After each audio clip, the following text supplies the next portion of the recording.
Bhuteshwar presence নিশি রাতের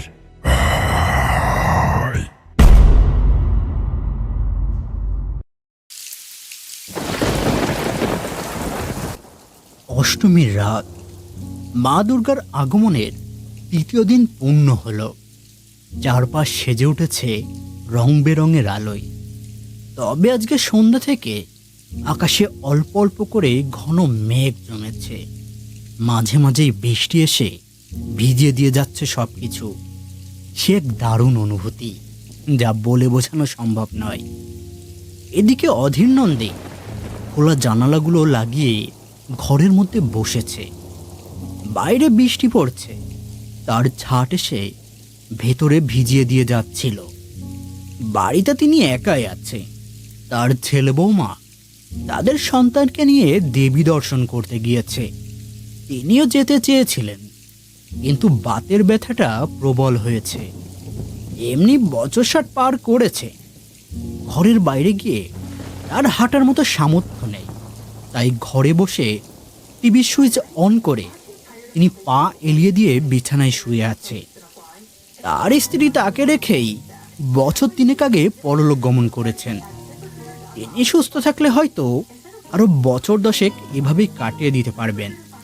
সামনেই TV চলছে, আর টিভিতে পুরনো দিনের একটা সিনেমা চলছে। তিনি সেদিকেই তাকিয়ে আছে।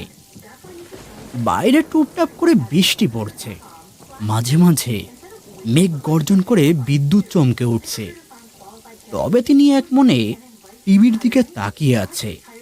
বাইরের কোনো কিছুর সাথে তার সংযোগ নেই। তবে হঠাৎ করেই বাইরের দরজার কলিং বেল বেজে ওঠে।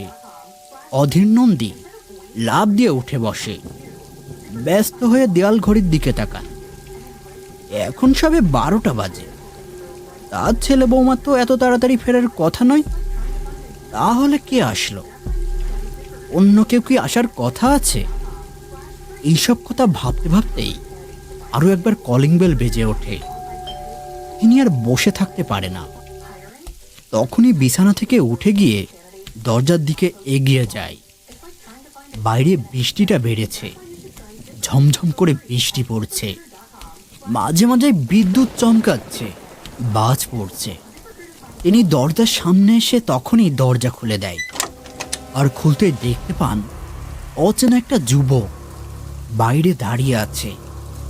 গায়ে তার সাদা ডোরাকাটা অল্প দামের জামা, আর পরনে একই রকম দামের একটা কালো প্যান্ট। জামা কাপড় ভিজে গিয়েছে। মুখে তার না কামানো দাড়ি। যুবকটাকে দেখলে মনে হয় তার বয়স প্রায় 25-26 হবে হয়তো। তবে তার মুখে অদ্ভুত একটা কষ্টের চিহ্ন স্পষ্ট ফুটে আছে। অধীর নন্দীকে দেখে যুবকটা করুণ স্বরে বলল, কাকাবাবু, আমি হরিপদ। আপনি আমাকে চিনবেন না। আমি সামনের গ্রামেই থাকি। ঠাকুর দেখতে এসেছিলাম। বাড়িতে ফিরছিলাম, হঠাৎ করে বৃষ্টি বাড়ল। আর এত বৃষ্টির মধ্যে গেলে আমার শরীর খারাপ হবে। কাল আবার কাজ করতে পারবো না। আর আশেপাশে কোথাও একটু থাকার জায়গা পাইনি। আপনি কি আমাকে একটু থাকার জায়গা দেবেন? অধীর নন্দী প্রবীণ লোক। তার বাড়ি গ্রাম ও শহরের প্রায় মাঝামাঝি। তার বাড়ির সামনে দিয়েই গ্রামে যেতে হয়। এই বাড়ির আশেপাশে যে ঘর নেই তা নয়। তবে সবাই ঠাকুর দেখতে গিয়েছে, তাই এত রাত্রে কেউ বাড়িতে নেই। তিনি মুখে স্ফীত হাসি ফুটিয়ে বলে, কোনো সমস্যা নেই, তুমি ভেতরে এসে বসো। বৃষ্টি কমলে বাড়ির দিকে যেও। হরিপদ চোখে মুখে কৃতজ্ঞতা ভরে ওঠে। তখনই সে বলল, অনেক অনেক ধন্যবাদ কাকাবাবু। আমার মতো মানুষকে যে জায়গা দেবেন আমি ভাবতেও পারিনি। কথাটা বলতে বলতেই ঘরের মধ্যে প্রবেশ করে হরিপদ। সে সামনে গিয়ে ফাঁকা মেঝের উপরে বসে। মুখে তার মলিন হাসি। অধীর নন্দীও বাইরের দরজাটা দিয়ে দেয়। ভেতরে সে দেখে হরিপদ খালি মেঝেতে বসে আছে। তিনি ব্যস্ত হয়ে বলল, এই দাঁড়াও দাঁড়াও দাঁড়াও, তুমি তো ছোপায় বসতে পারতে, নিচেই কেন বসতে গেলে? হরিপদ তার চকচকে দাঁত বের করে বলল, না না কাকাবাবু, নিচেই ঠিক আছি। আমরা ছোট লোক, আমাদের কি সোফায় বসার কোনো যোগ্যতা আছে বলুন তো? অধীর নন্দী চুপ করে থাকে। তার মুখে বিরক্তির ভাব ফুটে ওঠে। আসলে তার কাছে মানুষের মানুষত্বটাই বড়। কে ধনী কে গরিব সে কোনোদিনের তফাৎ খোঁজেনি। সবাইকে তিনি সমান মর্যাদা দিয়েছেন। তাই হরিপদের কথা তার মোটেও পছন্দ হয় না। তাই তিনি বিব্রত মুখেই বলে, এইসব শুধুমাত্র তোমার ভাবনা। আমরা মানুষেরা সবাই এক, ছোট বড় বলে কিছু হয় না। তোমার যেমন হাত পা চোখ কান নাক আছে, আমাদেরও ঠিক সেগুলোই আছে। তাহলে ছোট লোক বড় লোক ব্যাপারটা আসছে কোথা থেকে বলো তো? হরিপদ মৃদু হাসে। বাইরের বৃষ্টির শব্দ এখনো শোনা যাচ্ছে। সে মাথা নিচু করে বলল, আপনি বড় মানুষ কাকাবাবু, তাই আপনার চিন্তা ভাবনা অনেক বড়। আমরা দিনমজুর, আমাদের আর কে সম্মান দেয় বলুন তো? সারাদিন খাটি আর সন্ধ্যায় পয়সা নিয়ে বাড়ি ফিরি। বউ দুটো দেয়, তাই খাই, আর না দিলে কোনোদিন না খেয়েই চলে যায়।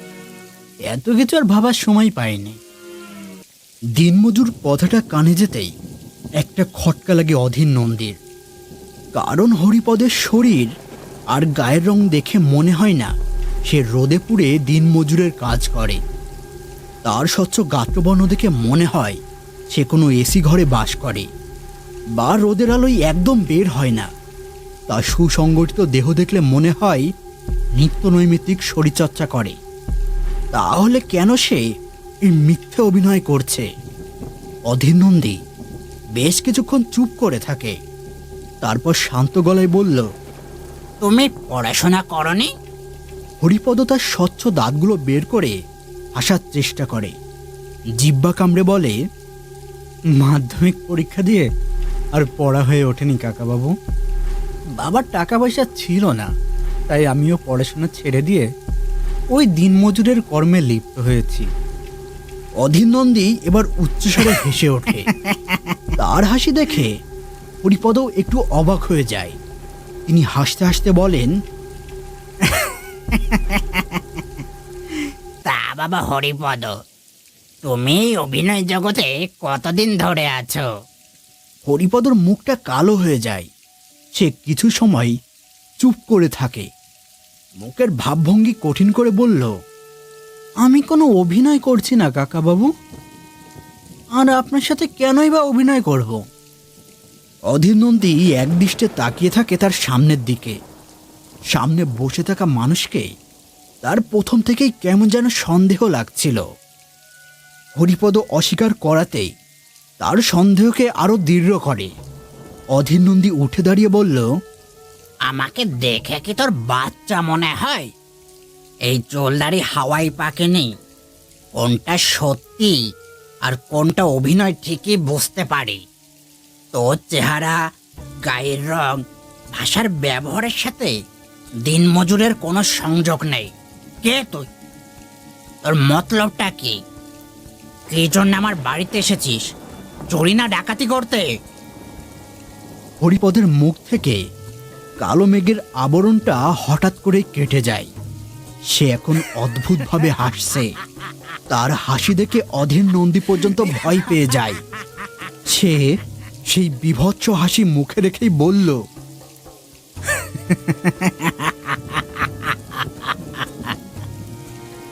অভিনয়? হ্যাঁ, সত্যি অভিনয়। তবে চুরি বা ডাকাতির জন্য নয়, তার থেকে ভয়াবহ কিছু করতে এসেছি। অধীর নন্দী ভয় পেয়ে যায়। শ্বাস প্রশ্বাস বেড়ে যায়। এদিকে বাইরেও জোরে বৃষ্টি নেমেছে। মাঝে মাঝে কান ফাটানো মেঘের গর্জন ভেসে আসছে। তার সামনে বসে থাকা মানুষটার বীভৎস হাসি তার প্রবীণ হৃদয়ে আরো উত্তেজনা সৃষ্টি করেছে। তিনি ব্যস্ত হয়ে উঠে যায় নিজের শক্ত কাঠের লাঠিটা আনতে। আর ঠিক এমন সময় কারেন্ট চলে যায়। চারপাশে ঘন অন্ধকারে ছেয়ে যায়, আর এক পাও তিনি এগোতে পারে না। ঠিক এমন সময় একটা কণ্ঠস্বর সারা ঘরময় ছড়িয়ে পড়ে।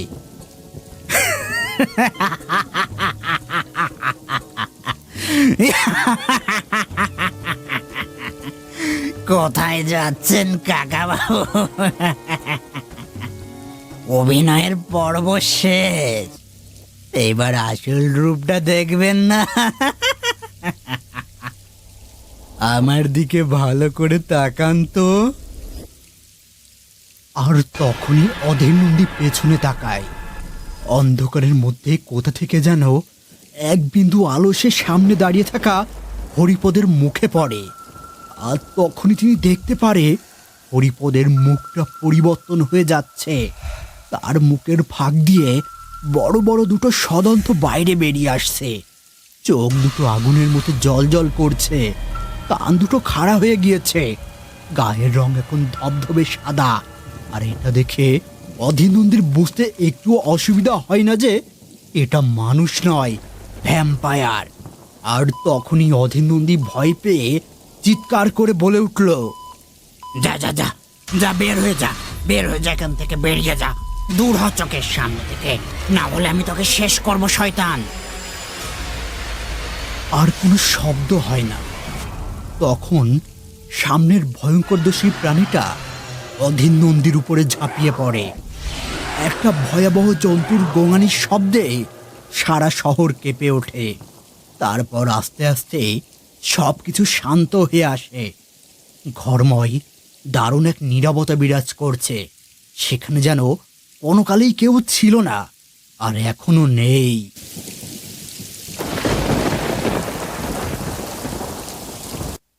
আজকের গল্প এ পর্যন্তই।